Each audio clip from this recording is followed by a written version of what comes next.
Hello friends, आपका अपना YouTube channel civilian 2.0 में फिर से स्वागत है। मैं आपके लिए फिर से आपका पसंदीदा विज्ञान से रिलेटेड महत्वपूर्ण सवाल को लेकर हम इस छोटे से टॉपिक में आए हैं। दोस्तों, आज का आपका वीडियो जो भी इम्पोर्टेंट जो क्वेश्चन लिए गए हैं साइंस से, विज्ञान से, वो आपकी सभी परीक्षाओं के लिए काफी महत्वपूर्ण है। तो आप इन सारे प्रश्नों को आराम से देखिएगा। सिर्फ ये 15 सवाल 10-15 सवाल आपको ना करवाए जाएंगे, बल्कि इससे रिलेटेड सारे सवाल आपको यहाँ से मिलेंगे। हर एक टॉपिक से आपको 2-3 सवाल आपको मिल जाएंगे और सारे मतलब कि हर एक प्रश्न से आपको उन सारी चीजों को बातें बताई जाएगी जो आपके परीक्षाओं में यहाँ से सवाल पूछे जाते हैं। तो आइए हम इस वीडियो लेक्चर को शुरू करते हैं।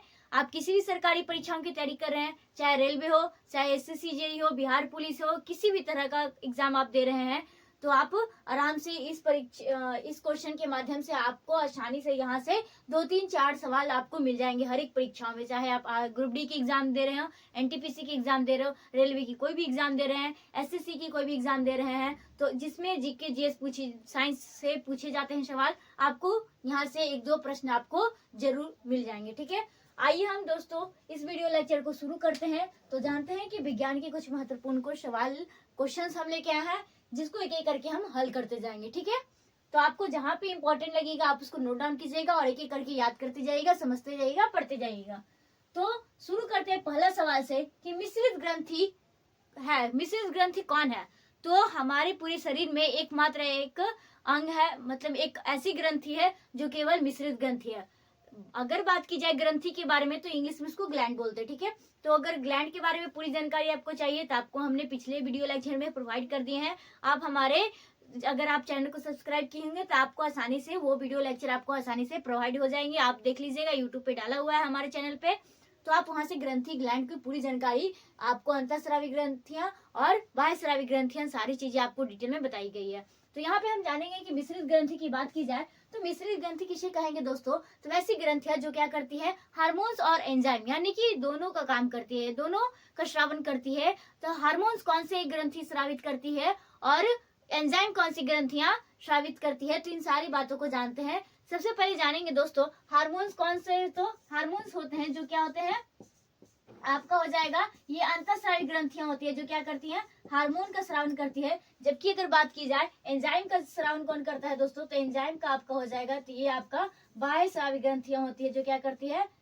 आपका ये बाह्यस्रावी ग्रंथियां एंजाइम का स्रावन करती है। जबकि अगर बात की जाए हार्मोन्स कौन सा निकालती है, तो अंतःस्रावी ग्रंथियां होती है जो क्या करती है दोस्तों, ये आपका हार्मोन्स निकालती है। ठीक है, लेकिन एक ऐसा ही ग्रंथि है जो मिश्रित ग्रंथि है, जो ये दोनों का काम करती है, यानी कि मतलब बहुत सारे एंजाइम वगैरह, एमाइलेज वगैरह, ये सब दोनों का काम करती है। तो कौन सा हो जाएगा वो अंग दोस्तों, तो आपका हो जाएगा अग्नाशय। क्या हो जाएगा दोस्तों, तो आपका पेनक्रियाज यानी कि अग्नाशय ही आपका हो जाएगा क्या, जो मिश्रित ग्रंथि होगी। ठीक है, अगर हम छोटी सी बात अग्नाशय के बारे में जान लें तो अग्नाशय के बारे में जान लिया क्या करती है, अंतः और बाह्यस्रावी दोनों काम करती है।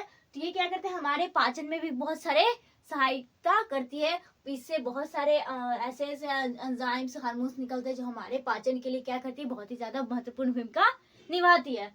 नेक्स्ट हम क्वेश्चन देखेंगे कि प्रकाश की चाल होती है, प्रकाश की चाल कितनी होती है, या प्रकाश की वेग बात की जाए, या फिर इसी से मतलब इसको ऐसे ना घुमाकर ऐसे पूछ दिया जाएगा कि निर्वात में प्रकाश की चाल कितनी होती है। निर्वात का मतलब दोस्तों आप लोग समझते होंगे कि निर्वात जहाँ कोई बात ना की जाए, यानी कि वहां पे कोई मीडियम नहीं होगी, कोई भी माध्यम नहीं होंगे प्रकाश को गमन करने के लिए, उस समय प्रकाश की चाल कौन सी हो जाएगी दोस्तों, कितनी हो जाएगी, तो आपका हो जाएगा 3 × 10⁸ मीटर पर सेकेंड। ये तो आप क्लास 10th में बचपन में ही पढ़ेंगे, क्लास 9th-10th में ही पढ़ना है, या फिर प्रकाश आपको 8 में पढ़ना है तो आप वहां पे भी जानते होंगे कि इसकी प्रकाश की चाल कितनी होती है, तो 3 × 10⁸ मीटर पर सेकेंड होता है। ठीक है, नेक्स्ट हम जानेंगे प्रकाश से रिलेटेड हम 2-3 पॉइंट जान लेते हैं। प्रकाश दोस्तों, प्रकाश क्या, कौन सी तरंग है, या फिर प्रकाश किसका फॉर्म है, किसका रूप है, तो एक ऊर्जा का रूप है। ऐसे भी सवाल किए जाते हैं कि प्रकाश रूप है, किसके रूप है दोस्तों, कि प्रकाश कौन सी तरंग है, तो प्रकाश अनुप्रस्थ तरंग है। और कौन सी तरंग है, तो प्रकाश एक विद्युत चुंबकीय तरंग है और अनुप्रस्थ तरंग है। ठीक है, और हम क्या जाने कि प्रकाश ऊर्जा का एक रूप है। ठीक है, प्रकाश से बारे इतनी बातें जाननी है। प्रकाश के दो नियम होते हैं, ठीक है। प्रकाश के परावर्तन के दो नियम होते हैं। कौन कौन से होते हैं दोस्तों, वो आपको पता होगा। किसके आपतन कोण और परावर्तन कोण क्या होते हैं, आपस में इक्वल होते हैं, यानी कि कोण आई बराबर क्या होता है, कोण आर होता है। ये चीज आप जानते होंगे। नेक्स्ट दूसरा क्या होता है कि ये जो प्रकाश का परावर्तन किसको कहते होंगे, ये तो आप पढ़े ही होंगे 10th में सारी बातें। तो ये क्या होता है, ये क्या होता है, आपतित किरण होती है। और ये क्या होती है, जो समतल से कोई भी प्लेन से टकराकर वापस उसी माध्यम में जाती है, तो ये क्या होती है, प्रवर्तित किरण, ये आपतित किरण। और ये क्या होता है, अभिलंब यानी कि नॉर्मल, ठीक है। ये क्या होता है आपका नॉर्मल। तो ये तीनों क्या होता है, एक ही तल पे होते हैं। तो ये दूसरा नियम हो गया, ठीक है। तो कोण आई बराबर कोण आर आपस में इक्वल होते हैं, और आपतित किरण और प्रवर्तित किरण और अभिलंब तीनों एक ही तल में होते हैं। ये क्या होते हैं, प्रकाश के दो प्रवर्तन के नियम होते हैं। हम अब ज्यादा नहीं नेक्स्ट क्वेश्चन को देखते हैं कि अवारक तत्व कहा जाता है। अवारक तत्व किसे कहा जाता है दोस्तों, तो अवारक तत्व किसको कहा जाता है, तो ये हाइड्रोजन को। किसको कहा जाता है दोस्तों, तो हाइड्रोजन को। क्यों कहा जाता है दोस्तों, रीजन इसका है कि इसके कोई भी स्थान ग्रंथ, जैसे कि आपको देखे होंगे कि कोई भी लड़का वगैरह या खासकर लड़के ही क्या होते हैं, सामने घूमते रहते हैं, लोग क्या कहते हैं उसको कि आवारा की तरह घूम रहा है। मतलब उसका कोई स्थान नहीं है, कभी इस गली में जाके घूमेगा, कभी उस गली में जाके घूमेगा, तो उसका कोई स्थान निश्चित नहीं है। इसी तरह हाइड्रोजन का भी कोई क्या है, स्थान निश्चित नहीं है आवर्त सारणी में। इसी कारण इसे क्या कहा जाता है, हाइड्रोजन को क्या कहा जाता है, आवारा तत्व कहा जाता है। हाइड्रोजन के बारे में जान लेंगे तो इसकी खोज किसने की थी दोस्तों, तो इसके बारे में आप बताएंगे कमेंट्स में करके। नेक्स्ट हम जानेंगे कि इसकी इलेक्ट्रॉन की संख्या कितनी होती है, प्रोटॉन की संख्या कितनी होती है, और इसमें न्यूट्रॉन की संख्या कितनी होती है। तो इलेक्ट्रॉन की संख्या भी कितनी होती है दोस्तों, एक होती है। प्रोटॉन की संख्या भी एक होती है। अगर बात की जाए न्यूट्रॉन की, तो न्यूट्रॉन की संख्या कितनी होती है दोस्तों, तो आपका न्यूट्रॉन की संख्या 0 होती है, ठीक है। हम आपको पूछें क्या कि हाइड्रोजन की खोज किसने की थी, तो हेनरी कैवेंडिश। किसने की थी दोस्तों, हाइड्रोजन की खोज किसने की थी, तो हेनरी कैवेंडिश ने की थी। नेक्स्ट हम जानेंगे चौथा सवाल कि शरीर की सबसे प्रमुख उत्सर्जी अंग है। शरीर की यहाँ की छूट गया, ठीक है। शरीर की सबसे प्रमुख उत्सर्जी अंग है। तो शरीर की सबसे प्रमुख उत्सर्जी अंग यानी कि एक्सक्लेटरी सिस्टम में कौन सा आ जाएगा आपका, कौन सा हो जाएगा, एक्सक्लेटरी मतलब बाहर जो उत्सर्जन करती है वो कौन से अंग हो जाएंगे आपका दोस्तों, तो ये आपका हो जाएगा किडनी यानी कि ब्रिक। क्या हो जाएगा दोस्तों, किडनी यानी कि ब्रिक। तो ये इसका आंसर क्या हो जाएगा आपका, ब्रिक हो जाएगा, ठीक है। देखिए ये आप याद रखिएगा कि एक न्यूट्रॉन मतलब हाइड्रोजन का जो न्यूट्रॉनों की संख्या होती है जो क्या होती है, 0 होती है। यानी कि हाइड्रोजन ही एक ऐसा तत्व है जिसके न्यूट्रॉनों की संख्या नहीं होती है, क्योंकि न्यूट्रॉन की संख्या बराबर क्या होता है कि उसके प्रोटॉन की संख्या और इलेक्ट्रॉन की संख्या दोनों को क्या किया जाता है, अंतर किया जाता है। यानी कि या फिर बोल सकते हैं इसके द्रव्यमान संख्या में से क्या कर देते हैं, इलेक्ट्रॉन नहीं तो प्रोटॉन की संख्या को घटा दिया जाता है। तो उसमें से क्या निकल जाता है हमारा क्या निकल जाता है, न्यूट्रॉन की संख्या निकल जाती है, ठीक है। यहाँ पे हम जान रहे थे कि प्रमुख उत्सर्जी अंग कौन सा है, तो प्रमुख उत्सर्जी अंग आपका कौन सा हो जाएगा, तो वृक्क यानी कि किडनी हो जाएगी। तो किडनी के बारे में 2-4 पॉइंट जान लेते हैं। तो वृक्क के बारे में आप एक पॉइंट जानते होंगे कि नेफ्रॉन। नेफ्रॉन क्या होती है दोस्तों, सबसे smallest unit of the kidney क्या हो जाएगा, या फिर स्ट्रक्चरल या द फंक्शनल यूनिट यानी कि कार्यात्मक और संरचनात्मक यूनिट इकाई क्या हो जाएगा आपका वृक्क का, तो ये आपका हो जाएगा नेफ्रॉन। जिसकी संख्या कितनी होती है, लाखों में होती है। जिसकी संख्या क्या होती है, लाखों में हमारे वृक्क में होती है।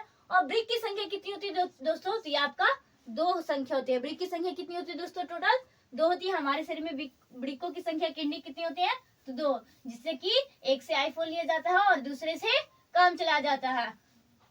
तो इतना आप समझ लिए। तो एक दोनों क्या होता है, सेम के बीच के आकार होता है। कैसा होता है दोस्तों, ये आपका सेम के बीच के आकार जैसा इस तरह से होता है, ठीक है। तो ये आपका क्या हो गया, ब्रिक हो गया, ठीक है।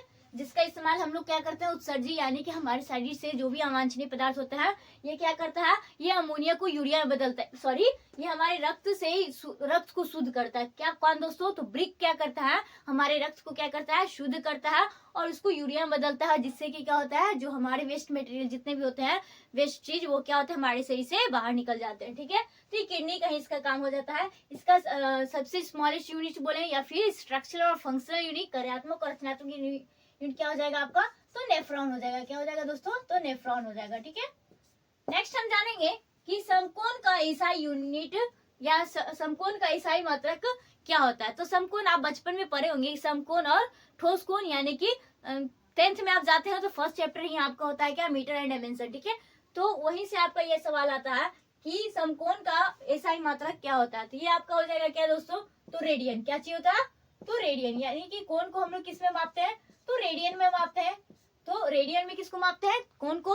अगर बात की जाए समकोण, अगर यहाँ पे बात की जाए ठोस की, किसकी बात की जाए दोस्तों, यहाँ पे हम लिख देते हैं कि ठोस कोण को किसमें मेजर करते हैं, ठोस कोण को किसमें मेजर करते हैं। तो ये आपका हो जाएगा क्या दोस्तों, एस्टे रेडियन। क्या हो जाएगा, एस्टे रेडियन। अगर रेडियन की बात की जाएगी तो क्या हो जाएगा, समतल कोण को किसमें मापा जाता है, तो रेडियन में। अगर ठोस कोण की बात की जाएगा तो आपका स्टेरेडियन, जिससे कि घन कोण का मापा जाता है, जिसकी घन मापी जाती है किसमें, तो कोई भी घन की किसमें मापी जाती है, तो स्टेरेडियन में। अगर किसी एंगल को मेजर किया जाता है तो किसमें, तो रेडियन में। यहाँ से आप वो 7 फंडामेंटल को आप पढ़े होंगे, फंडामेंटल क्वांटिटीज, जस्ट लाइक कि आप मात्रक, मूल मात्रक पढ़ेंगे। कौन कौन सा दोस्तों, उसको एक बार शॉर्ट में रिवीजन कर लेते हैं कि आपका क्या हो जाएगा। पहला हो जाएगा मीटर। मीटर किसका हो जाता है, तो लंबाई का। किसका हो जाता है, एसआई यूनिट किसका होता है, तो ये आपका लंबाई का हो जाता है, ठीक है। नेक्स्ट अगर हम बात की जाए उसी तरह से द्रव्यमान का क्या हो जाएगा आपका, द्रव्यमान को किसमें मेजर करते हैं, इसका मात्रक क्या हो जाता है, केजी हो जाता है। नेक्स्ट अगर हम बात की जाए ज्योति तीव्रता, ज्योति तीव्रता का क्या हो जाएगा आपका, तो ज्योति तीव्रता का आपका कैंडेला हो जाएगा, ठीक है। नेक्स्ट अगर हम बात की जाए पदार्थों का परिमाण, तो उसका क्या हो जाएगा, मोल की हो जाएगा, ठीक है, जिसको एमओएल लिखते हैं, ठीक है। नेक्स्ट अगर हम देखें टेम्परेचर, टेम्परेचर का ऐसा यूनिट क्या होता है दोस्तों, या उसका मूल संकेत क्या होता है, तो सेकंड में उसको मेजर करते हैं, ठीक है। उसी तरह से और क्या बच गया, मीटर हो गया, केजी, तापमान हो गया, तापमान को क्या हो जाता है, केल्विन में हम लोग मेजर करते हैं। तो ये 6-7 ऐसे क्वांटिटी 7 होते हैं जो मूल क्वांटिटीज होते हैं, जिनको आपको याद रखना जरूरी होता है, ठीक है। तो इसको आप एक बार देख लीजिएगा, ठीक है। नेक्स्ट हम क्वेश्चन को देखेंगे। नेक्स्ट क्वेश्चन क्या रहता है, तत्वों की सबसे छोटी कणों को क्या कहा जाता है, तत्वों की सबसे छोटी कण को क्या कहा जाता है। तो तत्व किससे बने होते हैं, तो छोटे छोटे हमारे परमाणु अणुओं से मिलकर बने होते हैं। तो तत्वों की सबसे छोटी इकाई कौन सा हो जाएगा दोस्तों, तो ये आपका क्या हो जाएगा, सबसे छोटे कण क्या हो जाएंगे, तो इससे आपके परमाणु हो जाएंगे। ये वही परमाणु है जिनकी खोज किसने की थी, तो डाल्टन साहब ने की थी। अगर बात की जाए सर्वप्रथम किसने की थी, तो डेमोक्रिस्टिक्स ने की थी। किसने की थी दोस्तों, तो डेमोक्रिस्टिक्स ने की थी। डेमोक्रिस्टिक्स साहब ने बताया था सबसे पहले परमाणु के बारे में। लेकिन अगर बात की जाए वैज्ञानिक रूप से सर्वप्रथम परमाणु के बारे में किसने बताया था, तो वो कौन थे, तो डाल्टन साहब थे। किसने बताया था दोस्तों, तो डाल्टन साहब ने बताया था, ठीक है।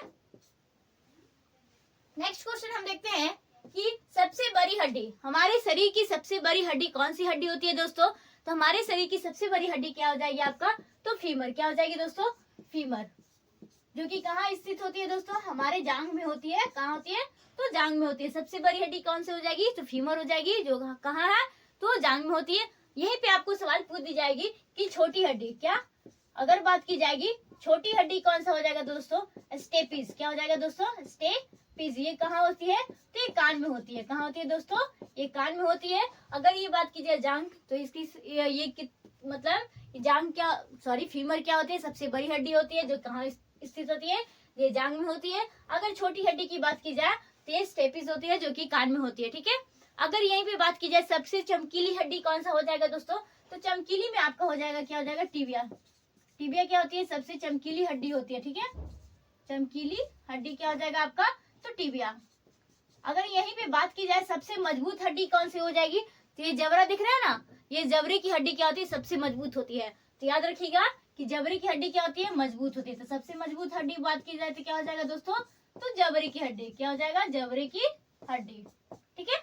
नेक्स्ट क्वेश्चन यहाँ से देखेंगे, एक प्रकाश वर्ष का मान होता है, एक प्रकाश वर्ष बराबर कितना होता है दोस्तों, तो क्या होता है, 9.46 मीटर इंटू 10⁻15 मीटर। क्या होता है दोस्तों, 9.46 इंटू 10⁻15 मीटर होता है, ठीक है। प्रकाश वर्ष का मतलब क्या होता है दोस्तों, तो ये एक दूरी मापने की क्या है, इकाई है। तो कौन सी दूरी, घर की दूरी नहीं, ये खगोलीय इकाई, मतलब अगर ब्रह्मांड में मान लीजिए खगोल में, खगोलीय चीजों की यूनिवर्स में किसी चीज की डिस्टेंस मेजर करनी है खगोलीय इकाई की, तो हम लोग किस में मेजर करते हैं, तो ये प्रकाश वर्ष में मेजर करते हैं, ठीक है। अगर यहीं पे बात की जाए कि ये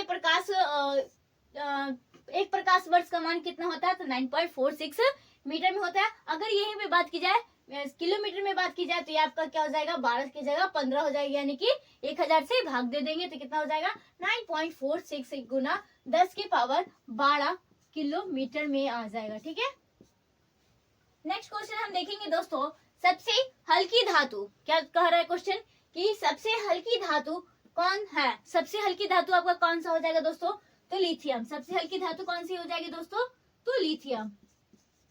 लिथियम क्या हो जाएगा आपका, सबसे लिथियम। ठीक है, लिथियम आपका सबसे हल्की धातु हो जाएगी। अगर यहीं पे सवाल पूछ दिया जाए कि सबसे भारी धातु कौन सी धातु दोस्तों, तो सबसे भारी धातु की बात की जाएगी तो भारी में आपका क्या हो जाएगा, ऑस्मियम। क्या हो जाएगा दोस्तों, तो ऑस्मियम, जिसको ओ से डिनोट करते हैं। ठीक है, ऑस्मियम क्या हो जाएगा, सबसे भारी धातु हो जाएगी।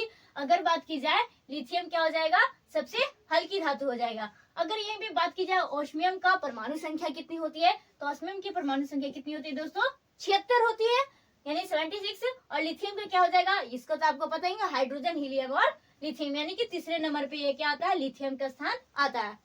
नेक्स्ट क्वेश्चन हम देखते हैं इसी तरह से, अस्थि में कौन सी प्रोटीन पाई जाती है।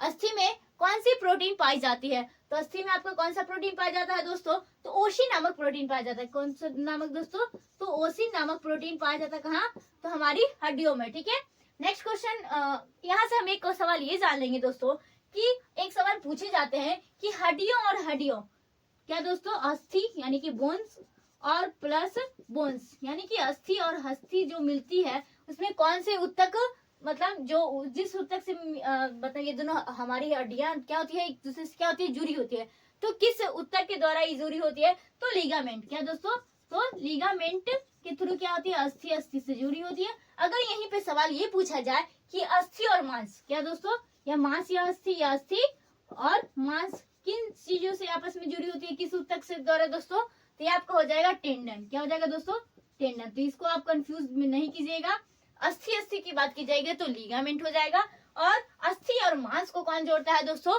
तो टेंडन के थ्रू से जुड़ा होता है। ठीक है, अगर यहीं पे पूछ दिया जाए मांस और मांस, क्या दोस्तों, मांस और मांस किससे जुड़े होते हैं एक दूसरे के, मतलब कि मांस और मांस किससे जुड़े होते हैं, तो ये आपका हो जाएगा सेलेक्सर। क्या हो जाएगा दोस्तों, सेलेक्सर से मतलब जुड़ा होता है। ठीक है, नेक्स्ट सवाल हम देखेंगे, कार्य का, क्या किसका दोस्तों, कार्य का इशाई मात्रक होता है। कार्य का इशाई मात्रक क्या होता है, तो सबसे इजी सवाल और बहुत बार पूछे गए हैं, मतलब ये जितने भी हम आपको क्वेश्चन बताते जा रहे हैं जो हर एक परीक्षा में बार बार पूछे गए हैं, और आपको अगर यहाँ से कोई भी ऐसा चीज दिख रहा है कि फालतू का क्वेश्चन है तो आप हमको बताइएगा कि इसमें से कौन से ऐसी क्वेश्चन है जो आपसे एग्जाम में, सरकारी परीक्षाओं में नहीं पूछे गए हैं। ठीक है, तो कार्य का ईसाई मात्रक होता है, कार्य का ईसाई मात्रक क्या होता है दोस्तों, जूल। क्या होता है दोस्तों, जूल। ठीक है, आप जानेंगे कि कार्य क्या होता है, तो कार्य आपको पता होगा क्या, कि हम लोग कोई भी कार्य करते हैं, बल लगाते हैं और उसमें क्या होता है, कोई वस्तु डिस्प्लेस कर जाता है, स्थान विस्थापन होता है, तो क्या हो जाता है, तो कार्य का फॉर्मूला क्या होता है दोस्तों, कार्य का हो जाता है क्या, कि बल गुना विस्थापन। क्या हो जाता है दोस्तों, बल गुना विस्थापन क्या हो जाएगा, आपका कार्य हो जाता है। ठीक है, विस्थापन, यानी इसको क्या बोलते हैं, डब्ल्यू, इसका टू क्या हो जाता है, एफ एस कॉस थीटा। ये तो आप जानते होंगे फॉर्मूला। एफ से आ जाएगा फोर्स और एस से हो जाएगा क्या, डिस्टिंग, यानी कि विस्थापन हो जाएगा। ठीक है, ये यहाँ तक हो गया। नेक्स्ट जानेंगे जूल, तो क्या हो गया, इसका एसआई यूनिट हो गया। अगर बात की जाए सीजीएस यूनिट, क्या दोस्तों, सीजीएस यूनिट में बात की जाए कि कार्य का सीजीएस यूनिट कितना होता है, तो आप याद रखिएगा इसका सीजीएस यूनिट कितना हो जाएगा, यहाँ लिख देते हैं, सीजीएस यूनिट आपका हो जाएगा ये अर्ग हो जाएगा। क्या हो जाएगा दोस्तों, अर्ग। यहीं से एक सवाल और पूछे जाते हैं कि अर्ग, कि एक अर्ग बराबर कितना जूल होता है, या फिर एक जूल बराबर कितना अर्ग होता है, तो ये बात आप कमेंट में कीजिएगा, याद करके आप ये कमेंट में करके हमको बताइएगा। ठीक है, नेक्स्ट क्वेश्चन का हम सवाल देखते हैं, मतलब नेक्स्ट क्वेश्चन का हम जवाब आपको देते हैं कि तरल अवस्था में पाई जाने वाली अधातु, तरल अवस्था में पाई जाने वाली अधातु कौन सी है जो तरल अवस्था में पाई जाती है, या फिर कह सकते हैं कमरे के तापमान पर ऐसी कौन सी धातु अधातु है। सवाल ध्यान से देखिएगा कि अधातु पूछी गई है कि धातु पूछी गई है। अगर बात पूछी जाएगी अधातु की तो आप क्या बताएंगे, आपका हो जाएगा क्या, ब्रोमीन। क्या हो जाएगा दोस्तों, ब्रोमीन हो जाएगा। अगर यहीं पे सवाल आपको पूछ दी जाती कि धातु की बात की जाती तो धातु में आप क्या बताते दोस्तों, अगर यहीं पे बात की जाती कैसी कौन सी धातु है जो द्रव अवस्था में पाई जाती है कमरे के ताप पे, तो आपका धातु में हो जाएगा पारा, जिसको हम लोग क्या बोलते हैं, मरकरी, यानी कि Hg। ठीक है, तो यहाँ से यह बात आप याद रखिएगा। ठीक है, नेक्स्ट हम देखेंगे कि फलों का पीला रंग किसके कारण होता है। फलों का पीला रंग, जैसे कुछ कुछ फल देखते हैं पक जाते हैं तो पीले पीले हो जाते हैं, रीजन क्या है। तो फलों का पीला रंग किसके कारण होता है आपका दोस्तों, तो ज़ैंथोफिल के कारण होता है। किसके कारण होता है, ज़ैंथोफिल के कारण आपका फलों का रंग क्या होता है, पीला होता है। इसी तरह से 2-3 पॉइंट और जान लेंगे, जैसे कि बीट यानी कि आप चुकंदर जिसको कहते हैं, ठीक है। तो चुकंदर का रंग किसके कारण मतलब लाल होता है, तो ये आपका हो जाएगा सवाल का जवाब बीटानोन। क्या हो जाएगा दोस्तों, यहाँ लिख दें। तो बीट की बात की जाए या चुकंदर की बात की जाए, चुकंदर का रंग लाल किसके कारण होता है दोस्तों, तो बीटानोन के कारण। बीटानोन के कारण आपका हो जाता है चुकंदर का रंग लाल हो जाता है। अगर यहीं पे बात की जाए टमाटर, टमाटर किस कारण से लाल होता है, तो ये आपका हो जाएगा टमाटर। या मिर्च की बात की जाए दोस्तों, तो टमाटर की बात की जाए तो टमाटर मिर्च क्या हो जाएगा, तो लाइकोपेज किसके कारण होता है दोस्तों, तो लाइकोपेज के कारण क्या हो जाता है, टमाटर का रंग क्या हो जाता है, लाल हो जाता है। यहीं पे बात की जाए गाजर, क्या दोस्तों, गाजर की बात की जाए तो गाजर का रंग किसके कारण लाल होता है, तो गाजर का हो जाएगा आपका दोस्तों हो जाएगा, ये आपका हो जाएगा क्या दोस्तों, गाजर का हो जाएगा कैरोटीन के कारण। किसके कारण, तो कैरोटीन के कारण आपका क्या हो जाता है, गाजर का रंग क्या हो जाता है, लाल होता है। ठीक है, ये 4 चीज याद रखिएगा। फलों का पीला रंग किसके कारण होता है, तो ज़ैंथोफिल के कारण। बीटा नोन की मतलब सॉरी चुकंदर का लाल किसके कारण होता है, तो बीटानोन के कारण। नेक्स्ट, टमाटर का रंग किसके कारण लाल होता है, तो लाइकोपेज। और गाजर की बात की जाए तो कैरोटीन के कारण। ठीक है, नेक्स्ट आप एक सवाल कमेंट्स में बता दीजिएगा कि दूध का रंग सफेद किसके कारण होता है। एक सवाल का आंसर यहाँ से आप बताइएगा और एक सवाल को आप यहाँ बताइएगा कि एक अर्घ में कितना जूल होता है या फिर एक जूल में कितना अर्घ होता है, तो ये आप यहाँ पे कमेंट कीजिएगा। ठीक है, नेक्स्ट आपको यहाँ पे क्या एक सवाल दिया हमने आपको कि किसके कारण दूध का रंग सफेद होता है। ठीक है, 2 सवाल आपको यहाँ से हमने दिए।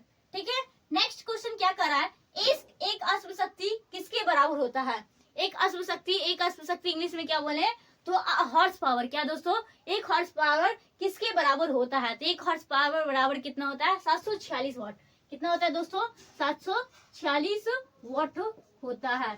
आप सोच रहे होंगे वॉट, ये पढ़े होंगे आप ना कि वॉट क्या होता है दोस्तों, किसका ईसाई यूनिट है, तो ये आपका किसका है, तो शक्ति का है। किसका है दोस्तों, तो ये आपका शक्ति का है। तो शक्ति का ईसाई यूनिट क्या हो जाएगा आपका, ये किसका ईसाई यूनिट है, तो ये आपका शक्ति का है। किसका है, शक्ति वही जो पावर जो आप लोगों पे दिखाते रहते हैं कि हम बहुत शक्तिशाली। जब तक सिलेक्शन नहीं लेंगे आपको कोई शक्ति काम देने वाला नहीं है। हाथ में पैसे होंगे, सिलेक्शन होगा, कोई कुछ बोलने वाला नहीं है। फैमिली आपका सपोर्ट करेगी। सिलेक्शन लेने के बाद 4 मतलब जो पड़ोसी होंगे वो भी कहेंगे कि वाह उसका बेटा तो मतलब या फिर बेटी पढ़ लिख के उतना मतलब कि कर ली है, मतलब उससे बहस करने नहीं आएगा, ऐसे तो अभी कुछ नहीं किए होंगे, तो बगल वाला फलाना ये बोल रहा है, इधर से ये बोल रहा है, ताने लोग देते हैं। यही शक्ति पावर का आप इस्तेमाल कीजिए और क्या कीजिए, मतलब पढ़िए, मेहनत कीजिए और सिलेक्शन को अपना मतलब कि सिलेक्शन लीजिए और लोगों को अपना ताकत का दिखाइए कि आप भी किसी से कम नहीं है। ठीक है, तो यहाँ से हम जान रहे थे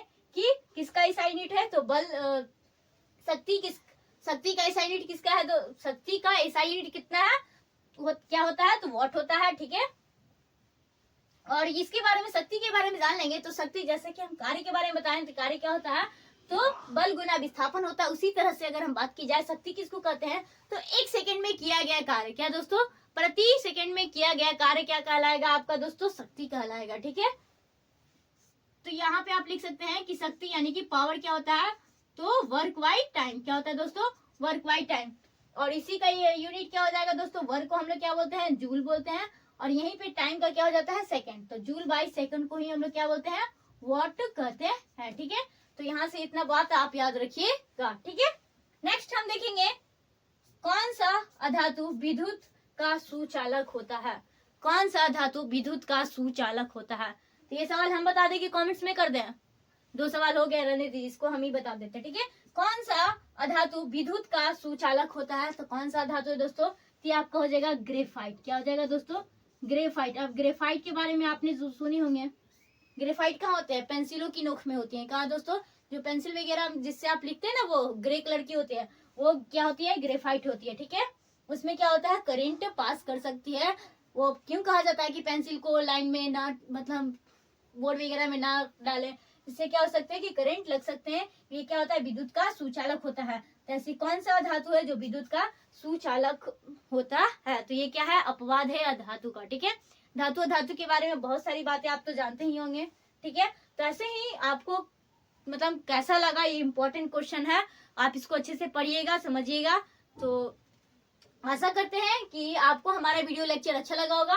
आज हम यहीं तक रहने देते हैं और इसी क्वेश्चन को आप क्या कीजिएगा, एक दो बार पढ़ लीजिएगा, आपको इससे बहुत सारे क्वेश्चन आपको मिल जाएंगे। जैसे कि हमने हड्डी के बारे में बताई, तो हड्डी क्या होती है, सबसे बड़ी हड्डी आपका हो जाएगी जांघ की हड्डी, जो कि फीमर, सबसे छोटी आपकी कान की स्टेपिस हो जाएगी, सबसे चमकीली हड्डी बात की जाए तो टिबिया हो जाएगी, सबसे मजबूत हड्डी हो जाएगी तो जबड़े की हड्डी हो जाएगी। हड्डी हड्डी जोड़ती है तो क्या हड्डी हड्डी को कौन से उत्तक जोड़ती है, तो लिगामेंट। अगर हड्डी यानी अस्थि और मांस को कौन सा जोड़ती है, तो टेंडन। और मांस मांस का क्या हो जाएगा, तो फ्लेक्सर। यानी एक क्वेश्चन से हमने आपको 6-7 प्रश्न बनाया है। ठीक है, तो किसी से मैंने 2-3 ही बनाया है। तो ठीक है, तो इस तरह से आप पॉइंट बाय पॉइंट एक टॉपिक उठाइए, उससे रिलेटेड जितने भी आपको क्वेश्चन बनते हैं उस तरह से आप तैयारी कीजिए, याद कीजिए, जिससे क्या हो जाएंगे कि आपको एक दूसरे से रिलेट किए रहेंगे तो आप आसानी से क्या कर सकते हैं, क्वेश्चन को या फिर हर एक चीज को याद रख सकते हैं। ठीक है, तो आशा करते हैं यहीं तक हम अपनी वीडियो को रखते हैं, समाप्त करते हैं। और आप लोग अच्छी तरह से पढ़ाई कीजिए, तंदुरुस्त रहिए और खाते पीते रहिए